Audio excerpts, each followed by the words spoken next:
Hey everyone, welcome back to my channel. So today I am going to go over the books that I read in the month of January. I read some great books this past month and I'm super excited to share them with you guys. But before we get started, don't forget to subscribe and give this video a thumbs up before you leave.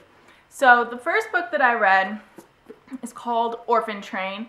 I picked up this book when I went to Portland, Oregon back in December at some bookstore that was there. It's the best bookstore ever if you've ever been there. But anyways, the point of this video is to talk about the book. So I read Orphan Train, and it's about, so this book follows two characters, Vivian and Molly. They're both set in different time periods. Molly is in present day and Vivian is from the 1920s. And Vivian is an orphan. She immigrated over to the United States with her family, and a horrible tragedy happened and she became an orphan.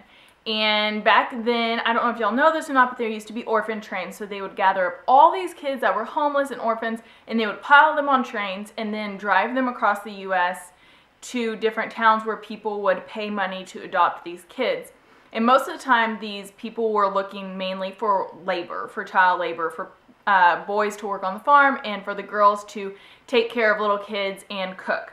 So we follow Vivian's story, and at the same time we follow Molly, who is not an orphan. Her mom is still alive, but she is in prison, I believe, and she doesn't have a dad. So she's been taken in by several different foster families, and she's with one right now who she just does not get along with at all, and they're like fixing to kick her out.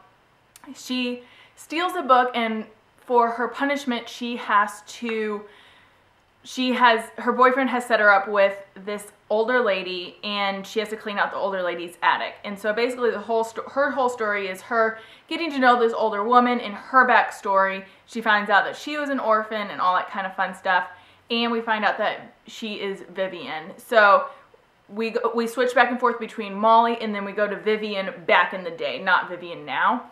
And it's just a really good story. I love the way it was put together. I love different points of views on things, and I just really, really highly recommend it. I'm pretty sure I gave this 5 stars on my Goodreads, which is listed down below, but yeah, this was a great book. I'm pretty sure this got like really high reviews, if I remember correctly, so that's why I picked it up. But definitely, definitely, definitely recommend. Very good book. The second book that I read is called Where'd You Go, Bernadette? I have had this on my to-read list for forever. But I kept getting mixed reviews on it. People would say it was really good, and then others were like, it wasn't that good. And then when we were in Portland with one of my friends who's also a reader, she was like, oh my gosh, have you read Where'd You Go, Bernadette? And I was just like, no, like I just like don't know if I should read it or not. And she was like, oh my gosh, it's one of my favorite books. You need to read it. So I was like, okay, well I guess I'll just get it and I'll read it. And so it was really good. Bernadette is a really funny. She's very witty. This is a really fun book, but I will say I didn't really care for the ending. It wasn't a horrible ending. Everything, you get closure, but I don't know. It's just not what I expected, so maybe that's why I didn't care for it as much, but it's still a really good book. It's a fun read, and yeah, I definitely think you guys should check this out. The third book that I read is The Magnolia Story by Chip and Joanna Gaines, and this is actually my husband's coworker's book. She was letting me borrow it. And I'm going to let my mom, she said I could let my mom borrow it because I think my mom would really enjoy it as well. We're big Fixer Upper fans. We live not far from Waco at all, so we've been to their store. We've gone to their house. We've been to their bed and breakfast, not to stay or anything, but we've gone and found these places. And so I just really was interested to see what their backstory was. And this is just a really fun, very easy read. It's Joanna telling their story, how they met, how they got started, what their backgrounds are, about their families, and all the hardships that they had to go through and stuff. And then Chip has, when they're talking on the show, Joanna's doing all the talking, and then Chip has he has to say something every once in a while, and so that's how it is in the book as well. Very easy read, fun, whatever. It's not anything spectacular, but it's a pretty good book. And then the last book I read, I'm actually kind of embarrassed to show you guys that I actually bought this book. My husband saw it sitting on our counter when it came in the mail, and he was like, why did you get this book? I was like, I know, leave me alone. And it's Turning the Tables by Teresa Giudice. She is, or Teresa Giudice, however you want to say her last name, she is on Real Housewives of New Jersey. And if you guys have watched my channel at all, you know that I love Real Housewives of New Jersey. It's my favorite of the Housewives franchise.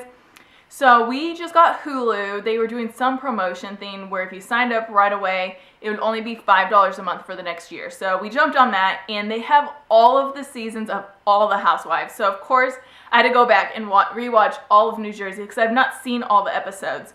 And so as I was reading it, or as I was watching it, I remembered that Teresa had just come out with a book, and I'd been wanting to read it. And so I ordered it, and I read it. It's a very quick read. I don't know how to say this correctly or without being mean, but I mean, it's not high-level vocabulary, I guess is what I should say. It was very interesting to read kind of the backstory on some things that you saw on the show. She does provide pictures in here, so I thought that was kind of fun. But most of the book is about her being in prison, so you're not going to really hear much about her backstory and stuff. There is a few chapters in there, but the majority of her book is about her being in prison and what's going on and who she meets and just different stories and stuff like that. But, I mean, it was all right. It wasn't like the best book I've ever read, but I wasn't expecting it to be either. So I think you go into it knowing that this is not going to be the best book ever. You just kind of like the franchise and you're curious, then I think you'll kind of enjoy it. It was very easy read. I read it in like 2 days, but yeah. So those are the 4 books that I read in the month of January. I read a ton in January. It was awesome. I love just like reading through tons of books. And then I finally got bookshelves so I can display all my books. And then I also discovered Amazon.